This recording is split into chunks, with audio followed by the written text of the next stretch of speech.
বিসমিল্লাহির রহমানির রহিম। My family সবাই কেমন আছেন? আসসালামু আলাইকুম। আমি ভালো আছি। তো আরও একটা রান্নার রেসিপি নিয়ে আপনাদের সামনে উপস্থিত হয়ে গেলাম। আজকে খুব সিম্পলের মধ্যে একটা মুখরোচক খাবারের রেসিপি আপনাদের সাথে শেয়ার করতে যাচ্ছি। চলুন ভিডিওতে চলে যাই।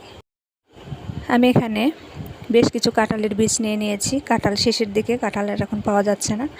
তো আমি একটা আপুর রান্না রেসিপি দেখে আমার মনে হয়েছিল আমি একটু করে খাই। তো প্রথমবার আমি বানিয়েছিলাম, মাশাআল্লাহ অনেক ভালো। তো আমার যেহেতু একটা ছোট্ট করে চ্যানেল আছে, আমি চিন্তা করলাম যে তাহলে আমি আমার চ্যানেলেও একটা রেসিপিটা দেওয়ার চেষ্টা করি। তো বিচিটি ছুলে নেওয়ার পরে আমি এখানে একটা ফ্রাই প্যানের মধ্যে বিচিগুলো চামচ দিয়ে গেলে যাচ্ছে, এতটাই বিচি নরম হয়েছে। আর এই যে কিছু কিছু খোসা হয়তো আপনারা দেখতে পাচ্ছেন, এটা এত বেশি সেদ্ধ হওয়ার কারণে খোসাটা পুরোটা ওঠে নাই। তো খোসা যেহেতু কাঁঠালের উঠেই গেছে, হয়তো লামস কিছু কিছু বাকি আছে, যার কারণে আমি আর কষ্ট করে তোলার চেষ্টা করি নাই। বিচিগুলো বেশি সেদ্ধ হয়ে যাওয়ার কারণে এরকম হয়েছে। এখানে ডাল ঘুটনি বা কোনো ঘুটনির প্রয়োজন হচ্ছে না, আপনি বিচিগুলো দেখেন স্মুথলি গলে যাচ্ছে। আর আমি হয়তো একটু লামস থাকলেও থাকতে পারে, যেহেতু কাঁঠাল বীজের ডাল হবে সেহেতু একটু লামস থাকলে ক্ষতি নাই, তবে গলে যাচ্ছে, থাকবে না। তো আমার মতো যারা এই কাঁঠালের বীজের ডাল এখনও পর্যন্ত খান নাই, তারা একটাবারের জন্য হলেও বানিয়ে খেয়ে দেখবেন। ট্রাস্ট মি, অনেক টেস্টি, অনেক মজাদার। মসুরের ডাল, মুগের ডাল, বুটের ডাল, অনেক রকমের ডাল খেয়েছি, তবে কাঁঠালের বীজের ডালও যে এত টেস্টি হতে পারে সেটা আসলে আমার জানার বাহিরে ছিল।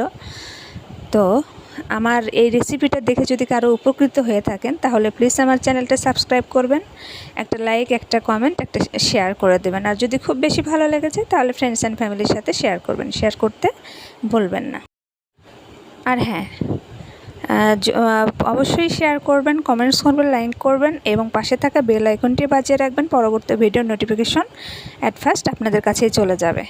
তো এখানে আমার যখন সব কিছু ঘুটে নেওয়া শেষ, তখন এর মধ্যে দিয়ে দিয়েছি আমি কিছু সামান্য পরিমাণ লবণ, মরিচের গুঁড়ি, হলুদের গুঁড়ি আর আদা রসুনের পেস্ট। হ্যাঁ, আমি দিয়েছিলাম যত সামান্য আরও লাগতো। আমি এখানে শুকনো মরিচ দিই নাই, কাঁচা মরিচ রোদে শুকিয়ে যে গুঁড়োটা হয়েছিল সেটা দিয়েছি। চাইলে আপনারা যে কাঁচা মরিচ সেটাও দিতে পারেন। তো এর মধ্যে দিয়ে দিলাম একটু পানি দিয়ে আবার একটু দেখব যে পানির পরিমাণটা ঠিক কতটুকু হয়।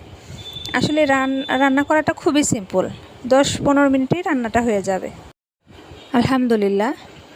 তো আমি ডালটা মিনিট 8 মতো জাল দিয়ে নিয়েছি। তো যেহেতু এমনিতেই ঘন কাঁঠাল বীজের ডাল, এমনি ঘন, আর বেশি ঘন করব না। তো এখন বাগার দিয়ে দেবো কিছুক্ষণ পরেই। তো বলকটা চলে আসছে আলহামদুলিল্লাহ। তবে আমি আবারও বলছি, ট্রাস্ট মি, যারা এখনও পর্যন্ত এই কাঁঠাল বীজের ডাল ট্রাই করেন নাই, একটা ফুরিয়ে যাওয়ার আগে একটাবার হলেও ট্রাই করবেন। অনেকে হয়তো কাঁঠাল বীজ সংরক্ষণ করে রাখে, আমিও সংরক্ষণ করে রাখি। যেরকম করে সেদ্ধ করেছিলাম ওটাই, শুধু একটু কম সেদ্ধ করে আমি বছরের জন্য এই কাঁঠাল বীজটা আমি সংগ্রহ করে রাখি। হ্যাঁ, তো দেখেন আলহামদুলিল্লাহ করে ডালে বলক চলে এসেছে। আমি আর কিছুক্ষণ কুক করে নেব। যেহেতু বীজটা সেদ্ধ ছিল, তারপর আমি পানিটাও দিয়েছি গরম, সেই ক্ষেত্রে সময়টা বেশি লাগে নাই। ডালে সাধারণত একটু গরম পানি দিলে টেস্টটা মজা হয়। তো এখানে আমি বাগার দেওয়ার জন্য ফ্রাই প্যানে সামান্য পরিমাণ তেল দিয়েছি পেঁয়াজ কুচি এবং রসুন কুচি। আসলে আমরা বগুড়া অঞ্চলের মানুষ, উত্তরাঞ্চলের মানুষ যারা আছি, তারা বাগারে রসুনটা, পেঁয়াজ এবং জিরা, আস্ত জিরাটা বেশি দিয়ে থাকি। হ্যাঁ, অনেক অঞ্চলে আছে আবার তারা কালো জিরা ফোড়নে দিয়ে থাকে বা অন্য কিছু, বা পেঁয়াজ না দেওয়া হয়। আমাদের আসলে পেঁয়াজ রসুন ছাড়া চলে না আর কি। আমরা ফোড়নে সাধারণত এই পেঁয়াজ রসুন কুচি করে, বিশেষ করে ডাল, শাক ভাজি, মাংসতে, এগুলোতে এরকম বাগার দিয়ে থাকি আর কি। আসলে এই সময় গরমের সিজন একদম শেষের দিকে, এই সময় শলুক বা রাঁধুনি পাতা কিছু পাওয়া যাবে না। আমরা উত্তরবঙ্গের মানুষ বেশি প্রেফার করি আর কি রাঁধুনি পাতা বা শলুক পাতাটা। হ্যাঁ, ধনিয়া পাতা খায় না যে এমন কিন্তু নয়, অনেকেই ধনিয়া পাতা খায়। তবে যারা ধনিয়া পাতা খান তাদের জন্য সুবিধা আছে, অনেক উপকার আছে। এই কারণে বলছি, কারণ ধনিয়া পাতাটা বছরের সারা বছরই পাওয়া যায়। তারা সব সময় খেতে পারে, কোনো সমস্যা হয় না। তো যারা ধনিয়া পাতাটা পছন্দ করেন তারা এই ডালের মধ্যে এই বাগারের এই পর্যায়ে মানে বাগারটা দেওয়ার আগে ধনিয়া পাতাটা কুচি করে দিয়ে দেবেন। মাশাআল্লাহ, ডালটা আরও অনেক টেস্টি লাগবে। তো আমরা সাধারণত এই পেঁয়াজ কুচি রসুন কুচি ছাড়া বাগার দেওয়াটা হয় না। আর তার সাথে এখন আমি দিয়ে দেব, যেহেতু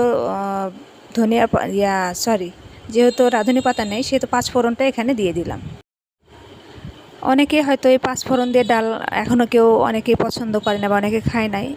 একবার হলে ওই পাঁচফোড়ন দিয়ে ডাল খেয়ে দেখবেন ডালের যে অন্যরকম একটা টেস্ট। যেরকম এই পাঁচফোড়নটা আমরা পাঁচমিশালি সবজিতে দিয়ে থাকি, লাবড়াতে দিয়ে থাকি, বা এই ডাল জাতীয় যত খাবার আছে সেগুলোতে আমরা কিন্তু এই পাঁচফোড়নের ইয়েটা দিয়ে থাকি। তো ডালটা এখন ঢেলে দিলাম। আলহামদুলিল্লাহ, অনেক সুন্দর, অনেক মিষ্টি একটা স্মেল বেরিয়েছে। তো আমার ডাল রান্না শেষ, আলহামদুলিল্লাহ। এখন সার্ভ করে নেব। তো ভিডিওটা আজকের মতো এখানেই শেষ করছি। আবার দেখা হবে অন্য কোনো ভিডিওতে, অন্য কোনো ব্লগে, অন্য কোনো রেসিপিতে। সেই পর্যন্ত ভালো থাকবেন, সুস্থ থাকবেন। আল্লাহ আপনাদের হেফাজত করুক। আল্লাহ হাফেজ। আসসালামু আলাইকুম।